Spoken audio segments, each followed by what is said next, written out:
Hey guys, Donnie here at Tomorrow Group eXp Realty. Hope your year is off to a strong start. And by the way, we need you to help us out and like the video, subscribe to the channel so that you don't miss any of the amazing content we put out. Let's jump into it. Today, we're talking about your first 90 days as a real estate agent. Critical time if you want to get started. I know you will go to a lot of brokerages. You might hear a lot of agents say things like, oh, you're lucky to sell 3 houses your first year, that kind of stuff. Set your goals high and be ready to hit the ground running as soon as you're able to get your license. So number one, you've already picked your broker, you asked the right questions, you're comfortable with where you are. Hopefully that broker has a plan in place for you when you start off. Some different brokers have different classes. Just be aware of when those classes start, if they're going to work for you, if there's a time you can start, that kind of stuff. Some brokers do more of a one-on-one type training, especially a lot of your teams, which is one of the reasons that a lot of team agents do really well, is because they get more one-on-one versus just straight classroom training, that kind of stuff. Regardless, whatever training you can get into it. So let's start off real quick. There's going to be a lot of paperwork to do. You're going to be setting up websites, paperwork with your brokerage, paperwork with your association, paperwork for your license. Go ahead and knock all that out as fast as you can. Don't drag it out. The sooner you get that behind you, the sooner you get access to Central Lock or Super, whatever you use to be able to show houses, the sooner you get access to your MLS, all of those things, because until you have those things, you can't start learning to use them. And until you start learning to use them, you can't really sell homes. So number one, take a couple days or a week, whatever it takes in your market with your system for your state and your MLS, and make sure you got all that done and get it out of your way so it's not a distraction.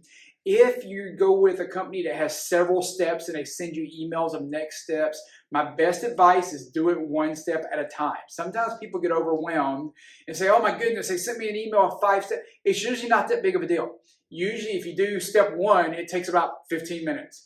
And then you do step 2, it takes about 15 minutes. Within an hour, you can pretty much be done most of the time and be up and running. So I recommend you knock that stuff out right away, because then it's time you're ready to get to work. So attend training. In the beginning, you really only have 2 things to do. Talk to as many people as you can so that you're learning how to talk to people and getting as much training as you can get in order to start learning. Whatever training your brokerage offers, try to get into many of those classes as possible. Get into the office so that you can learn from other agents. Treat it like a job. First day, get up, go to the office. Treat this like a business that you invested $1 million in, and if it doesn't succeed, your family's going to be broke. You'll be a lot more successful. So set those habits right from the beginning. Any training you can get into it, because as you get busier and busier and busier, it gets harder and harder and harder to be able to attend a lot of training. You want to be able to do as much of that as you can from the beginning. Next, you need to have a CRM. I still meet agents, and sometimes even agents who are doing very well that don't have a CRM system, a customer relationship manager. I know right now you may have only spoken to 3 people. You're not going to forget about any of them. You know who your mom, your uncle, and your sister is. I get it. However, 30 days from now, if you aren't talking to enough people that you can't remember them all anymore and you can't remember their situation, then you did not operate strongly enough your first 30 days to get in front of people and start building relationships. Get a CRM right now. There are some that are very inexpensive, like my company, eXp, offers a great CRM for free to all the agents. So if you're real tight on money, you might want to look at eXp because they offer a free CRM. Get your whole sphere of influence into that CRM right away.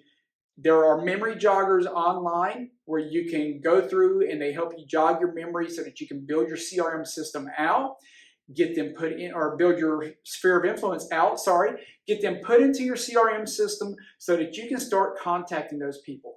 If they don't know that you're in business and don't see that you're in business on a regular basis, they can't possibly give you business. I'm so surprised how people get upset. They've been in business for 6 months. They spoke to somebody in their sphere of influence one time 6 months ago and said, hey, I got my real estate license. And then 6 months later, that person doesn't use them. And they're going, oh, I can't believe they did that to me. Well, you spoke to them one time 6 months and they forgot you were even in business. Not their fault. It's your fault because you didn't have a CRM to keep in touch with them. Get a CRM right away. There's a bunch of good ones out there. Hopefully, you've got an awesome broker that has embraced technology, and they can give you several options that work well for you. When you get that SOI uploaded into your CRM, contact every one of them. And here's the most important part about this. You need to set a reminder in that CRM so that you know when to call them back. You cannot call them one time and expect to do a bunch of business from your sphere of influence. You have to talk to them over and over again. It is never, ever their job to remember you. It's your job to be in front of them so that they remember you. Always. Take a little bit of time, set up your Facebook page. I do a lot of social media. A lot of it I do on my personal page. I also do a lot on our business page. They both have different priorities, different things, different methods of marketing on them, but you need to start both of them right away. Think about it. If you get a lead from somebody, you tell somebody that you're in business, and they look on Facebook and you have no business page or nothing that even mentions real estate, why would they trust you with one of their largest assets ever when you literally have nothing that shows that you have any kind of real estate knowledge whatsoever? So that's important. Last thing for this video, because there's going to be a part 2, because there's just so much that you can do the first 90 days, start studying scripting. I don't care if you don't like scripts. I know a lot of people get all bent out of shape over the word script. Trust me, you're using scripts in your day-to-day life right now. When that police officer pulls you over and says, hey, why are you in a hurry, or whatever he says when he walks up to your car, he says it almost the same way every time he walks up to every car. It's a script. When you go into surgery and the nurse says, are you nervous? And you say a little bit, and they know you're nervous, and they go, hey, we understand you're nervous. You don't do this every day, but we do. Dr. So-and-so is the best. You're going to be fine. It's a script. They don't call it a script. They don't get bent out of shape about it, but they know what to say because they've been there over and over again, and that's what scripts are going to do for you. One of the very first things you need to do is start studying scripting. So there you go, part 1, just a few little tidbits to get you started, and look for part 2. Make sure you like the video so that you don't miss part 2, and make sure you subscribe to the channel. If you need anything, you can find me online pretty doggone easily. Look me up. I'm always happy to help.